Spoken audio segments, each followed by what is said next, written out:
Hello everyone.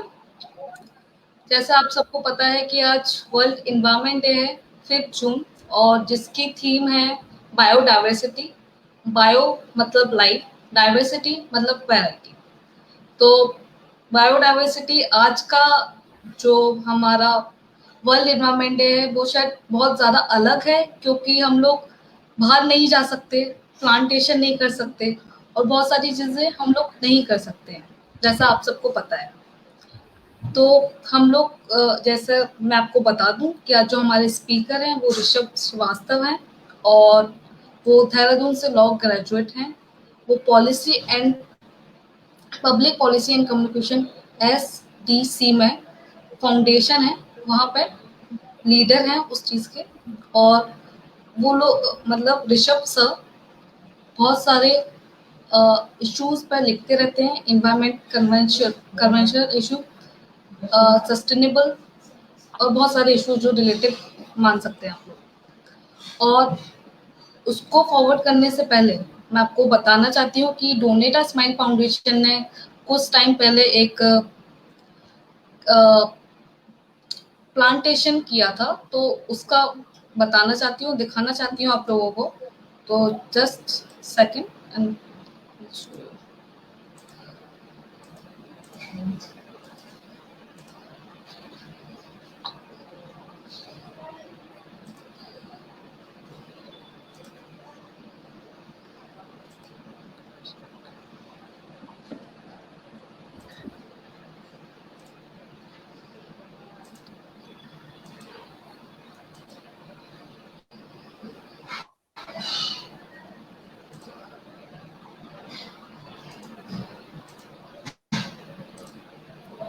ये जो आप पिक्चर देख रहे हैं वो हम लोगों ने रिसेंटली अभी कुछ टाइम पहले ही प्लांटेशन किया था और आई थिंक वेस्ट कलेक्ट करने की कोशिश की थी छुपरी में ही। तो ये हमारा एक इवेंट ऑर्गेनाइज किया था हम लोगों ने।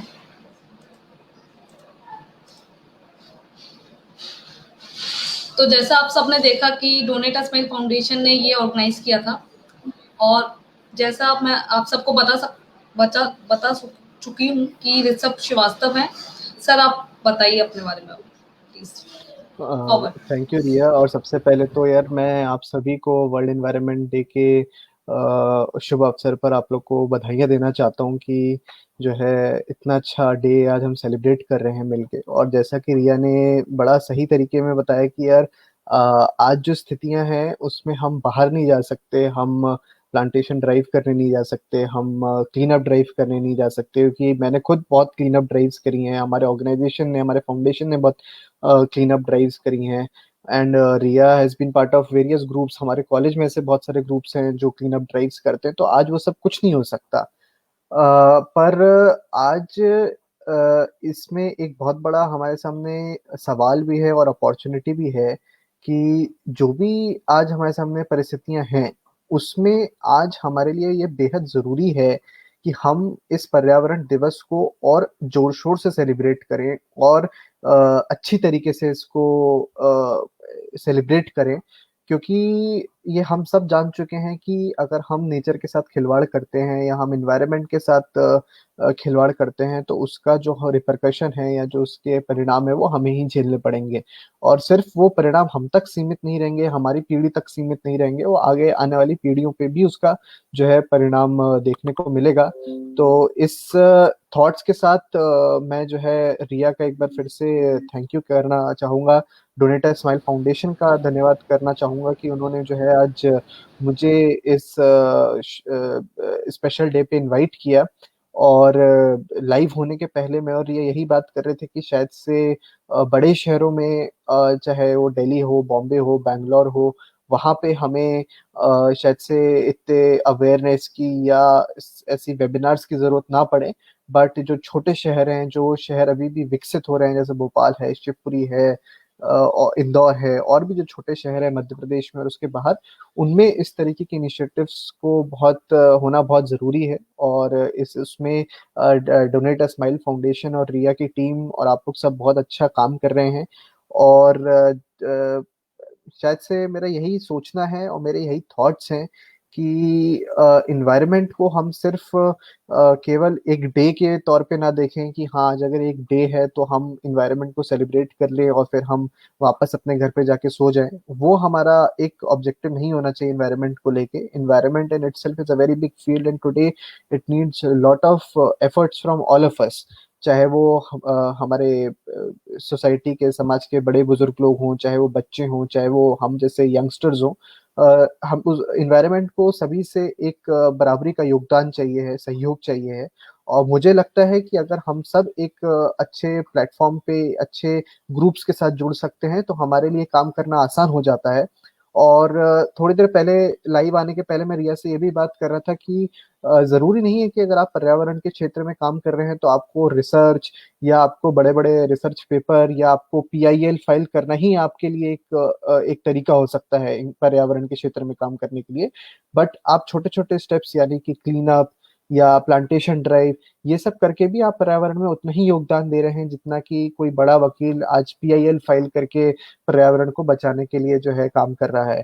तो मुझे ऐसा लगता है कि पर्यावरण सबको बराबरी की एक अपॉर्चुनिटी देता है कि हम सब बराबरी से आगे आए और पर्यावरण को बचाने में, उसको आगे नर्चर करने में हम सब एक दूसरे का जो है साथ लेकर आगे बढ़े।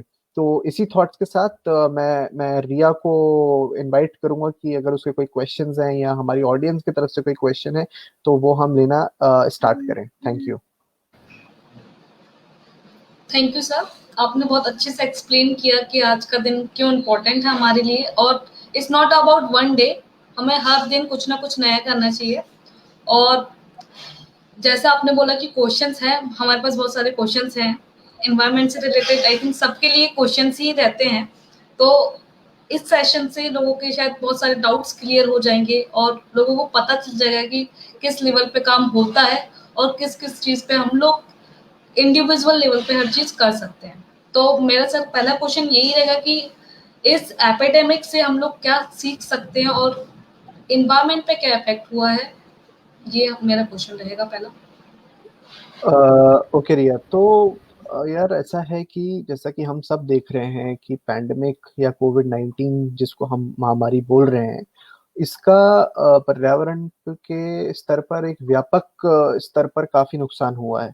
बट अगर हम उसके पॉजिटिव साइड देखें तो हमारे सामने काफी न्यूज आई जहाँ पे एयर क्वालिटी पे काफी इम्पैक्ट पड़ा, लॉकडाउन का खास तौर से, क्योंकि व्हीकल्स का कोई मूवमेंट नहीं था, फैक्ट्रियां सारी बंद हो चुकी थी।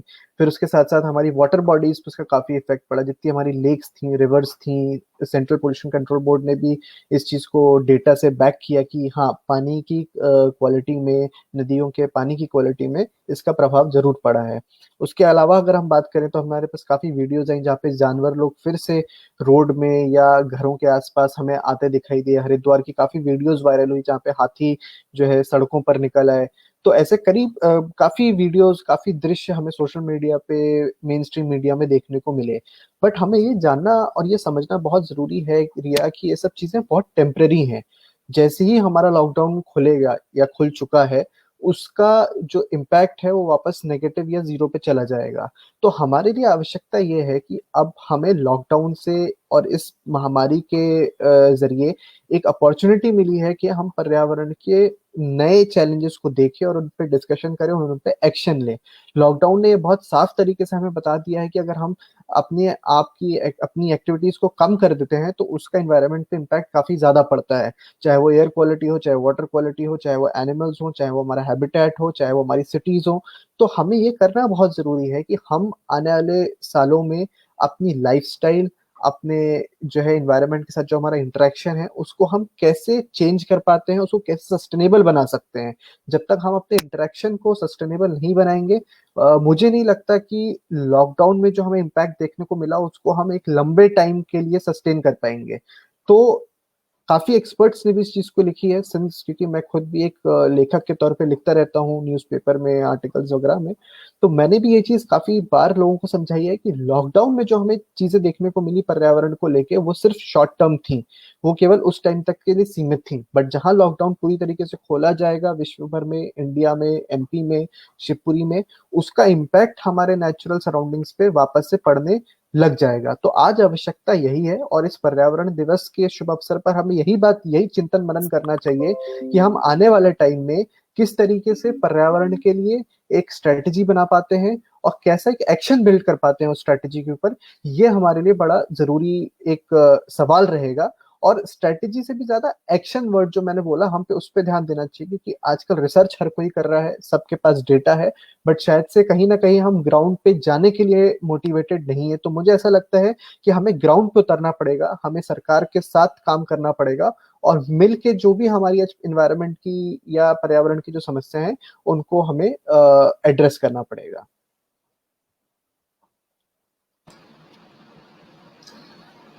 ओके सर, आई थिंक आपने बहुत अच्छे से एक्सप्लेन किया। एक क्वेश्चन आया है, मैं आपको बताती हूँ। शुभम गुप्ता आपसे पूछ रहे हैं कि how we control global warming and how many laws are there for the wild life protection, but laws are not allowed by the person. What is your suggestion on how we can stop this?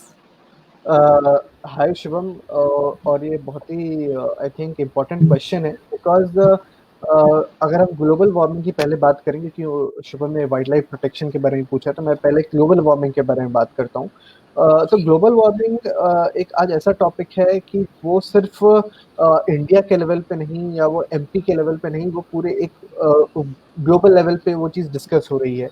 और जो बाकी Nations हैं, चाहे वो Russia हो, चाहे वो America हो, चाहे वो यूके हो, हर नेशन इस पे अपनी अपनी तरीके से रणनीति बना रहा है, और इस पे एक स्ट्रेटेजी वाइज इस पे वो इश्यूज को एड्रेस कर रहे हैं।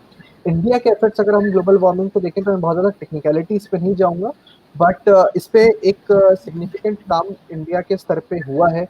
और अगर हम एक रीसेंट उसका एग्जांपल देखें, तो इंटरनेशनल सोलर अलायंस, जो कि रिन्यूएबल एनर्जी का एक प्रोजेक्ट था, और वो इंडिया ने ही उसको लीड ली है उस प्रोजेक्ट में, and India has been selected as the chair for that project. तो इंडिया में ही वो पूरा प्रोजेक्ट जो है चेयर किया जा रहा है। और हमने देखा भी है कि सोलर एनर्जी का इंडिया में बहुत पोटेंशियल है। तो अगर आने वाले टाइम में गवर्नमेंट सोलर एनर्जी को या बाकी रिन्यूएबल एनर्जी के जो चैनल्स हैं उनको डेवलप कर पाती है, उनको विकसित कर पाती है, तो हमारे पास एक बहुत अच्छी अपॉर्चुनिटी होगी ग्लोबल वार्मिंग को कंट्रोल करने के लिए, उसको एड्रेस करने के लिए। जो दूसरा पार्ट है वाइल्ड लाइफ प्रोटेक्शन एक्ट, उस पे मैं आपको हाल ही का कल का एक एग्जांपल शेयर करना चाहूंगा, कि कल ही एक रिपोर्ट रिलीज हुई है जिसमें ये हाईलाइट किया गया है कि लॉकडाउन के दौरान जो है इलीगल वाइल्ड लाइफ ट्रैफिकिंग के केसेस में काफी इंक्रीज हुआ है।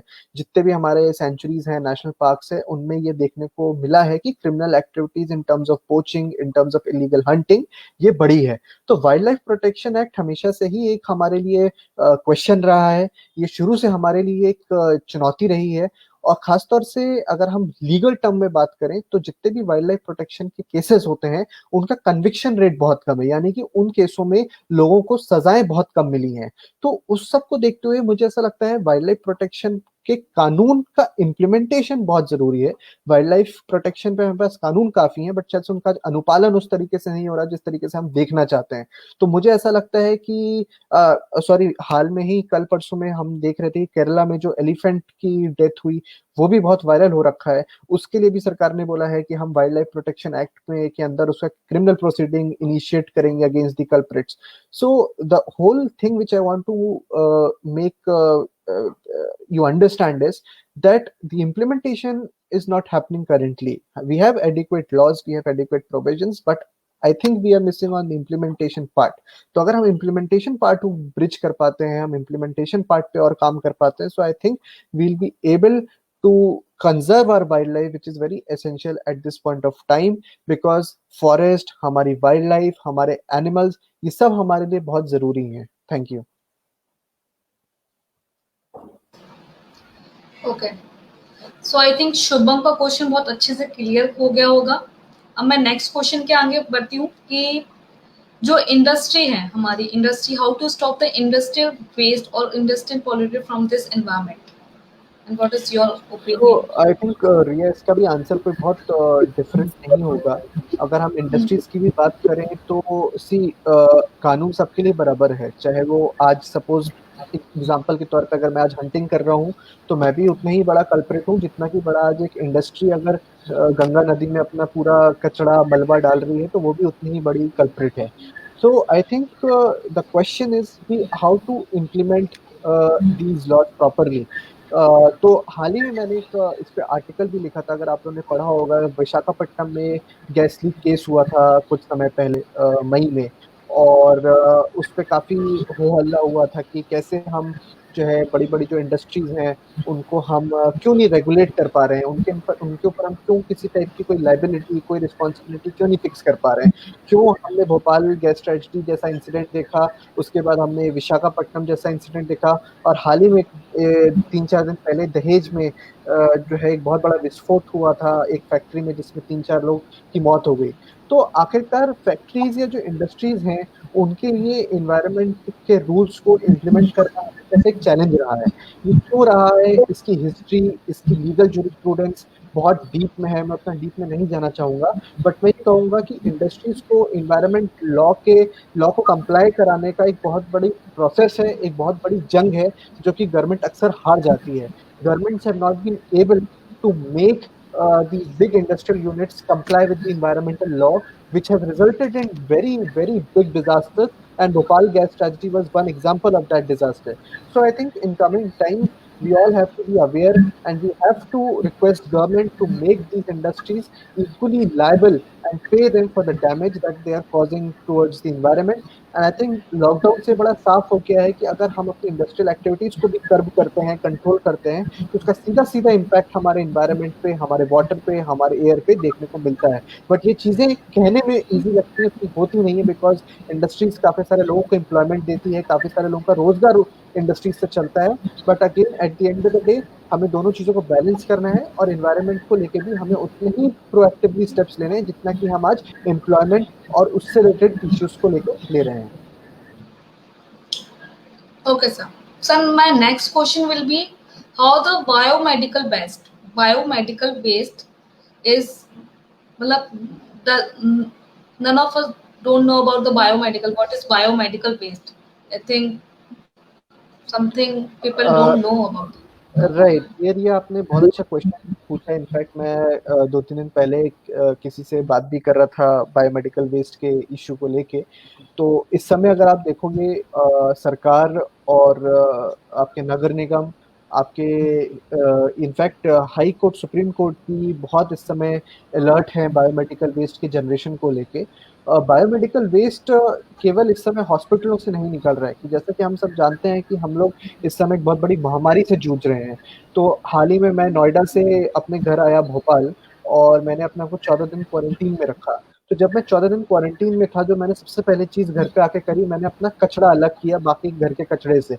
वो करना इसलिए जरूरी है कि आज आप एक ऐसा कूड़ा बाहर डाल रहे हैं जो संक्रमित है, और वो प्रोबेबली बाहर बाकी लोगों को भी संक्रमित कर सकता है, स्पेशली उन लोगों को जो लोग उस कचरे को हैंडल करते हैं, जो कि उस कूड़े को उठाते हैं। तो आज सबको जरूरी है अपने घर से कूड़ा निकाल रही है, और उसको उठाने के लिए कूड़ा वाला वहां पे आ रहा है, तो वो एक बहुत बड़े रिस्क में है उस कूड़े के कारण, कि क्या वो कूड़ा कहीं उसको संक्रमित तो नहीं कर सकता है, क्या वो कूड़े में इंफेक्शन तो नहीं है। इसको लेके बायोमेडिकल वेस्ट के सब्जेक्ट को लेके सरकार ने पिछले 2 महीने में काफी गाइडलाइंस निकाली हैं, और काफी व्यापक लेवल पे अवेयरनेस कैंपेन चलाया है कि लोगों को जागरूक किया जाए कि बायोमेडिकल वेस्ट इस समय केवल हॉस्पिटलों तक सीमित नहीं है या क्लिनिक तक सीमित नहीं है। यहाँ तक कि जो बायोमेडिकल वेस्ट है वो हमारे घरों से भी निकल रहा है। आज के टाइम पे अगर हम मास्क यूज कर रहे हैं, हम ग्लव्स यूज कर रहे हैं, तो वो भी बायोमेडिकल वेस्ट की श्रेणी में ही आ रहा है। उसके अलावा जो भी हम दवाइयाँ खा रहे हैं, जो भी हम पट्टियों का इस्तेमाल करते हैं, जो भी हम बैंडेज लगाते हैं, वो सब भी हमारा बायोमेडिकल वेस्ट के का ही हिस्सा बन रहा है। तो मेरी और सरकार की भी यही गुजारिश है लोगों से कि इस टाइम पे अपने कूड़े का आप लोग बहुत ध्यान रखें, और जब तक हम कूड़े का अलगाव नहीं करेंगे, कूड़े का हम सेग्रीगेशन नहीं करेंगे, जब तक हम स्पेशली हम बायोमेडिकल वेस्ट को अपने नॉर्मल कूड़े से अलग नहीं करेंगे, तब तक ये एक बहुत अच्छी हैबिट नहीं है। क्योंकि ये हमेशा याद रखेंगे, कूड़ा आपके घर से जाने के आपके घर के बाहर जाने के बाद वो किसी और के हाथों में जाता है, किसी और के हाथों से वो अलग होता है, जिसको और उस व्यक्ति को भी उतना ही रिस्क होता है जितना कि वो आपके लिए रिस्क है आपके घर के अंदर। तो बायोमेडिकल वेस्ट को एज अ सब्जेक्ट देखने की जरूरत है, इस पर और भी रिसर्च, इस पर और भी कॉन्वर्सेशन, इस पर और भी डिस्कशन होने की जरूरत है। बट आज के लिए और आज के टॉपिक के लिए मैं बस इतना ही बताना चाहूंगा कि बायोमेडिकल वेस्ट इस समय केवल हॉस्पिटलों तक सीमित नहीं है, या केवल हॉस्पिटलों से नहीं निकल रहा है। जो लोग घर पे होम क्वारंटीन हो रखे हैं, जो लोग होटलों में क्वारंटीन हो रखे हैं, यहाँ तक कि जो हम मास्क, सैनिटाइजर, ग्लव्स यूज कर रहे हैं, जो डॉक्टर्स लोग पीपीई किट यूज कर रहे हैं, वो भी बायोमेडिकल वेस्ट की कैटेगरी में आएगा, जिसका सही तरीके से डिस्पोजल होना बहुत जरूरी है। अगर हमने मास्क को या ग्लव्स को रोड पे फेंका, या हम रोड पे फेंकते हैं, तो उससे कोई भी कुत्ता, कोई भी बिल्ली, कोई भी गाय, कोई भी इंसान आता जाता उससे इन्फेक्ट हो सकता है। इसकी बहुत बड़ी प्रोबेबिलिटी है। थैंक यू सर, आपने बहुत अच्छे से एक्सप्लेन किया कि बायोमेडिकल वेस्ट एक्चुअली हमारे हॉस्पिटल से नहीं, हमारे आजकल घरों से भी निकल रहा है। तो लोगों को अलग से निकालने की ज़रूरत है वो वेस्ट, और बहुत अच्छे से डिस्पोज़ करने की, मतलब डिस्पोज़ प्रोसेस बहुत ज़्यादा इम्पोर्टेंट है। तो yes my yes next yes. Question will be about the plastic waste.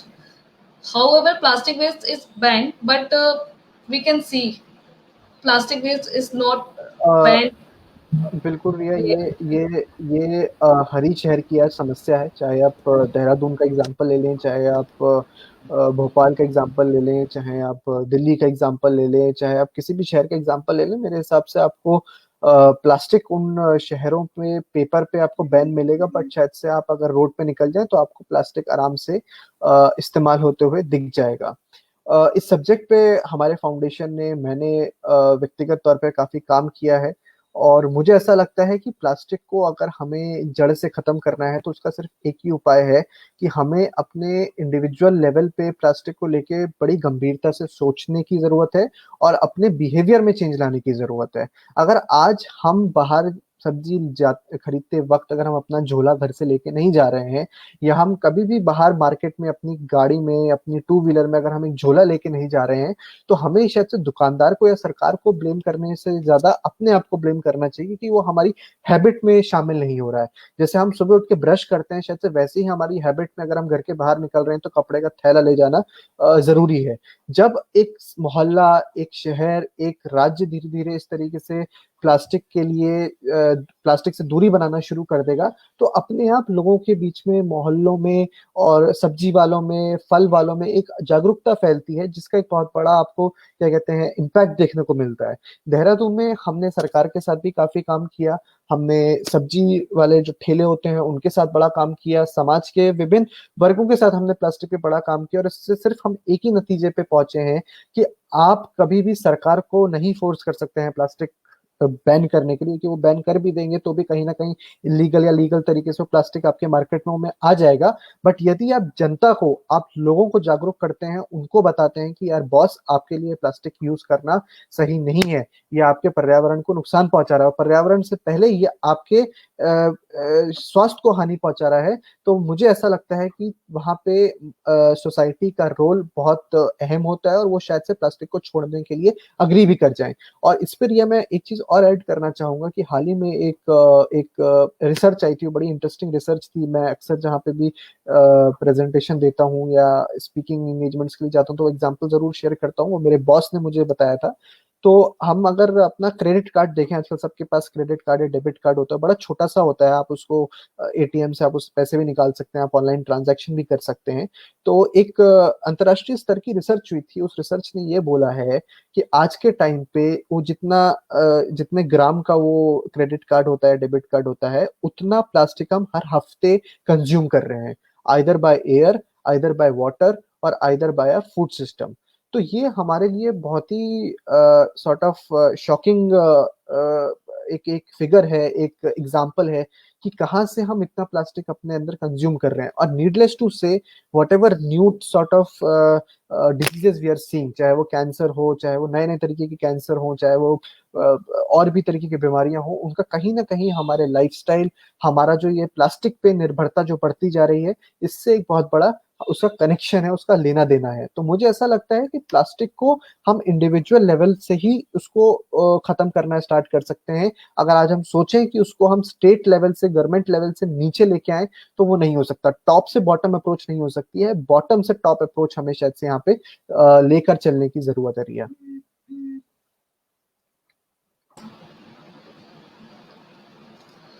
Thank you sir, आपने बहुत अच्छे से एक्सप्लेन किया कि प्लास्टिक वेस्ट बहुत ज़्यादा इम्पोर्टेंट है और कैसे हम लोग उसे डिस्पोज ऑफ कर सकते हैं और ग्राउंड लेवल पे कैसे वर्क करना चाहिए लोगों को।